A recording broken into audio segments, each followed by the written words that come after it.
Ya, shalom saudara-saudara, selamat hari Minggu. Hari ini saya tidak akan berkhotbah, tetapi saya akan mengajak saudara-saudara untuk menafsirkan perkataan-perkataan Yesus yang dianggap sulit ini.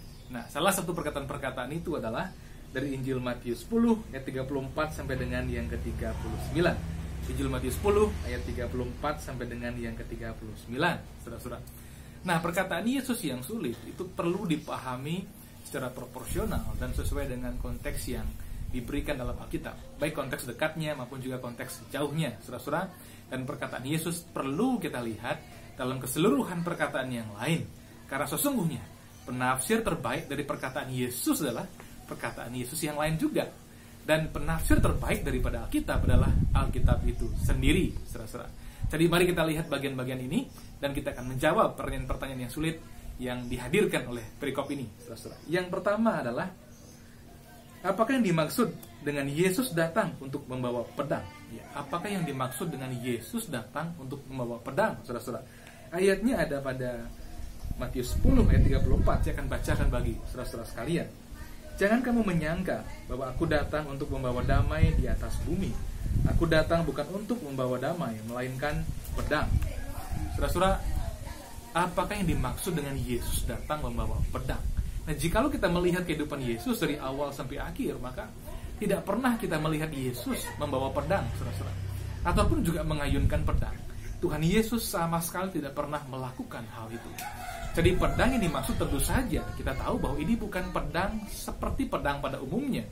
Pedang untuk dibawa dalam peperangan, pedang untuk mengalahkan musuh dan lain sebagainya.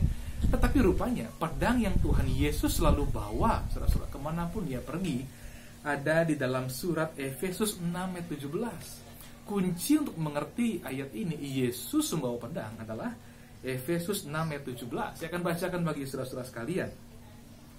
Dan terimalah ketopong keselamatan dan pedang roh, yaitu firman Allah. Dan terimalah ketopong keselamatan dan pedang roh, yaitu firman Allah. Jadi dalam konteks Yesus membawa pedang, pedang yang dimaksud di sini bukan pedang jasmani, tetapi pedang roh, saudara-saudara. Jikalau pedang jasmani berkuasa membinasakan, pedang roh, saudara-saudara, berkuasa untuk menyelamatkan. Kemanapun Tuhan Yesus pergi, dia membawa firman, firman kehidupan, firman yang berkuasa menumbuhkan iman. Dan melalui imanlah, seperti yang kita ketahui, keselamatan itu diterima. Jadi pedang roh di sini bukan pedang yang membinasakan, tapi justru firman Allah yang menyelamatkan, saudara-saudara. Dan juga ada bagian lain yang berbicara tentang pedang yang hadir ketika Yesus juga hadir di tengah-tengah dunia ini. Dalam Injil Lukas 2 ayat 35 dikatakan demikian, saudara-saudara. Dan suatu pedang akan menembus jiwamu sendiri, supaya menjadi nyata pikiran hati banyak orang. Suatu pedang akan menembus jiwamu sendiri, supaya menjadi nyata pikiran hati banyak orang. Nah, perkataan ini ditujukan kepada Maria pada waktu itu, saudara-saudara. Nah, rupanya pedang ini, yakni pedang roh, firman Allah itu, saudara-saudara, juga akan menembus jiwa Maria. Karena Marialah orang yang pertama-tama diwahyukan tentang Yesus.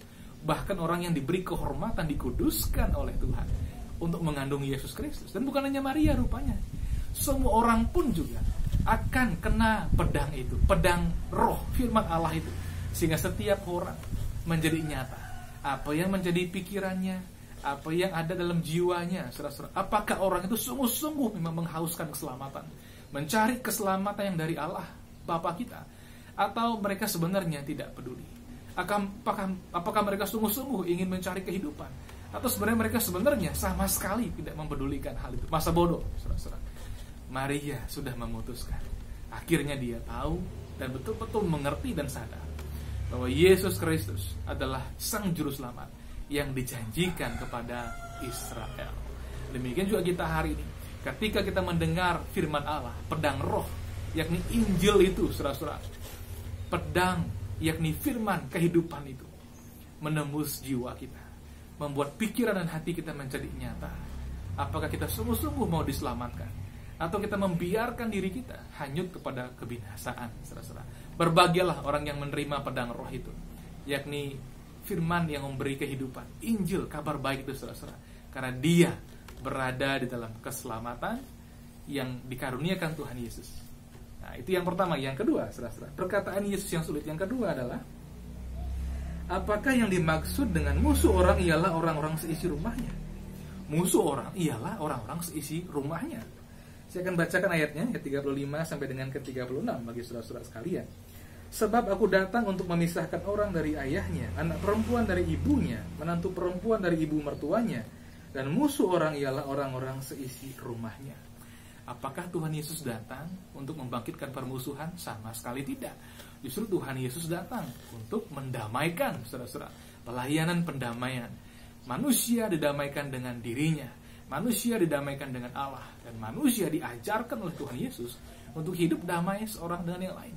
Namun apakah artinya, saudara-saudara, bahwa musuh orang adalah orang-orang seisi rumahnya? Saudara-saudara, saya merenungkan bahwa ketika ada orang yang menerima Sang Juru Selamat, ikut Tuhan Yesus, saudara-saudara, salah seorang dari sebuah keluarga, maka kadangkala terjadi pertentangan dalam hal itu. Apa sebabnya? Karena Tuhan Yesus sudah mewahyukan kepada kita. Ada sebuah misteri tentang hal ini, bahwa ada orang-orang yang akan membenci Yesus tanpa alasan.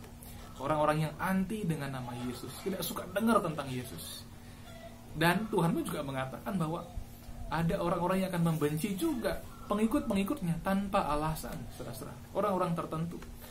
Namun sikap Tuhan kepada kita adalah jelas.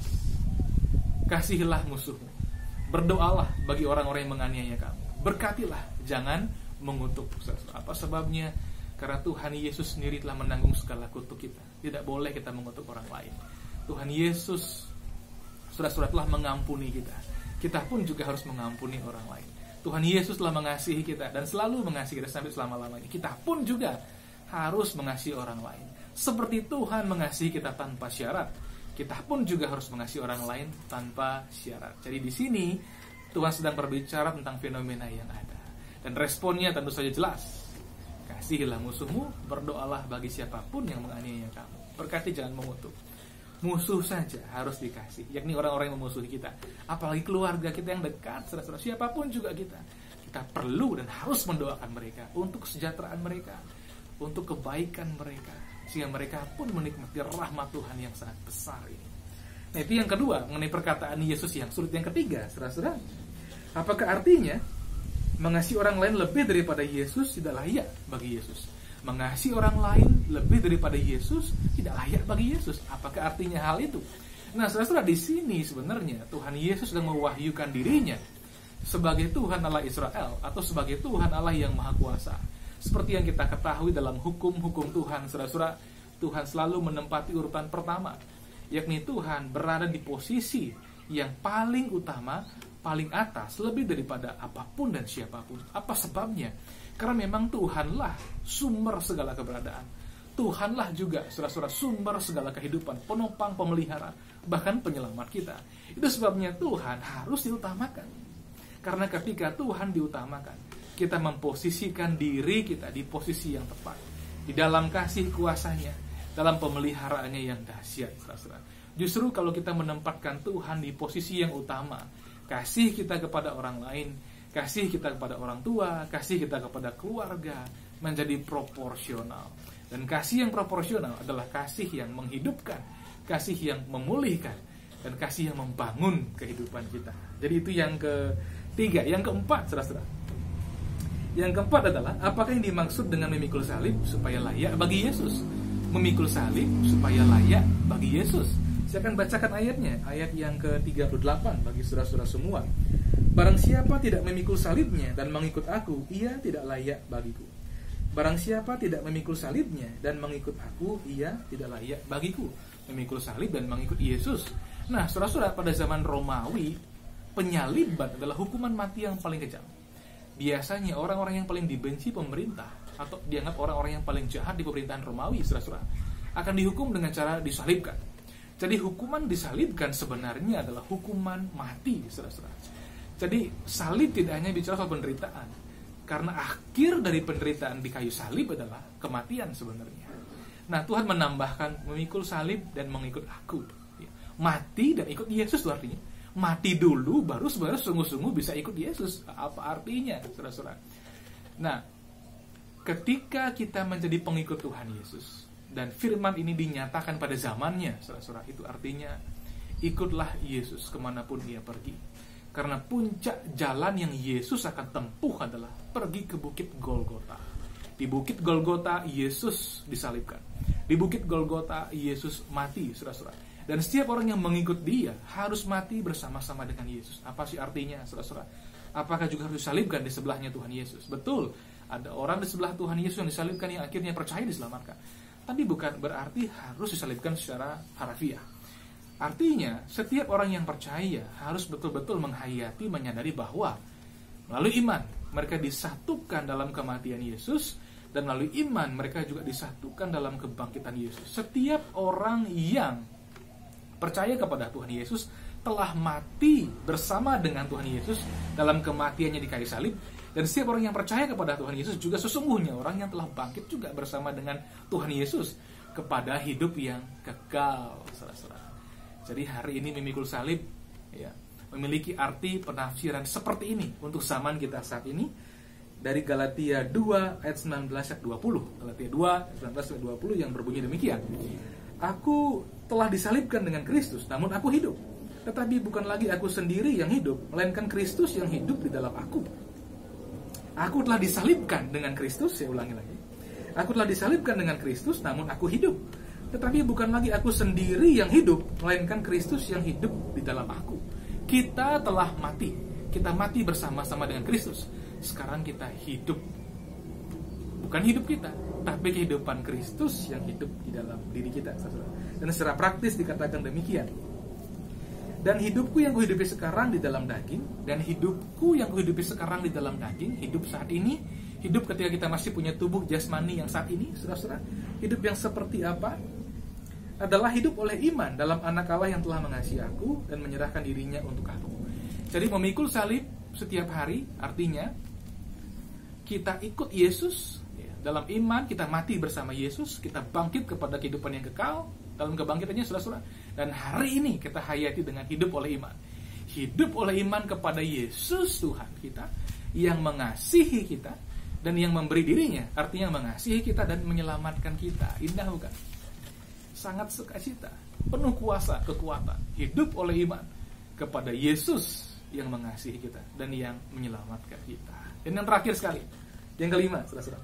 Apakah yang dimaksud dengan barang siapa mempertahankan nyawanya akan kehilangan nyawanya? Barang siapa kehilangan nyawanya karena Yesus akan memperolehnya. Apakah artinya? Saudara-saudara, saya akan bacakan ayat 39 ya. Barang siapa mempertahankan nyawanya, ia akan kehilangan nyawanya. Dan barang siapa kehilangan nyawanya karena aku, karena Yesus, ia akan memperolehnya. Mempertahankan justru hilang. Menyerahkan nyawa karena Yesus justru memperolehnya. Apa artinya, saudara-saudara? Nah, konteks di sini Tuhan sedang mewahyukan bahwa akan ada dari antara umatnya yang menjadi martir, saudara-saudara. Bukan karena mereka menjadi teroris, bukan karena mereka menjadi pengacau, pengganggu keamanan masyarakat, sama sekali tidak. Tapi karena imannya kepada Tuhan Yesus, karena berita Injil yang mereka bawa, bisa jadi mereka menjadi martir. Dan Tuhan berkata, orang bagaimanapun hebatnya mempertahankan nyawanya. Ya, kalau zaman sekarang orang pertahankan nyawa dengan hidup sesehat-sehatnya, makan suplemen sebanyak-banyaknya, olahraga sebaik-baiknya, menjaga pola hidup, pola makan, pola pikir sebaik-baiknya. Tapi tanpa Yesus, pada akhirnya mati juga. Ya betul, manusia sudah tua pasti mati. Bukan mati itu yang dimaksud, tapi tanpa Yesus pada akhirnya setiap orang akan binasa dalam perbuatan-perbuatannya yang jahat. Karena tidak ada seorang pun di dunia ini yang hidup tanpa memiliki kejahatan. Kejahatan manusia itulah yang membawa manusia kepada kebinasaan, kematian yang kekal, saudara-saudara. Tetapi kalau kita hidup bersama dengan Yesus, Yesuslah datang mengambil bagian kita, menghidupi kesempurnaan hidup sehingga menerima kelayakan dari Allah Bapa, menanggung upah dosa yang adalah maut, saudara-saudara, dan mengalahkan kematian. Kita yang hari ini bersama dengan Tuhan Yesus tidak akan pernah kehilangan nyawa, karena nyawa kita di tangan Tuhan Yesus yang menyelamatkan kita kepada hidup yang kekal. Bahkan sekalipun ada di antara kita yang menjadi martir karena imannya, saudara-saudara, nyawanya pun tidak akan hilang. Tuhan yang memegang nyawanya dan akan mengembalikan nyawanya kepada orang itu dalam bentuk hidup yang tidak dapat binasa. Saya ulangi, dalam bentuk hidup yang tidak dapat binasa. Jadi orang-orang yang berbagian dalam kebangkitan, memiliki tubuh kebangkitan, sama seperti Yesus Kristus, melihat Tuhan muka dengan muka, saudara-saudara, dan hidup dalam kemuliaan yang kekal abadi, kebahagiaan abadi sampai selama-lamanya bersama dengan Tuhan dan dalam segala janji kemuliaan yang menyertainya. Jadi hari ini perkataan-perkataan yang sulit bisa kita mengerti, karena penafsir terbaik dari Alkitab adalah Alkitab itu sendiri. Penafsir terbaik dari perkataan Tuhan Yesus adalah perkataan Tuhan Yesus itu sendiri. Amin. Selamat hari Minggu, saudara-saudara. Tuhan Yesus memberkati kita semua.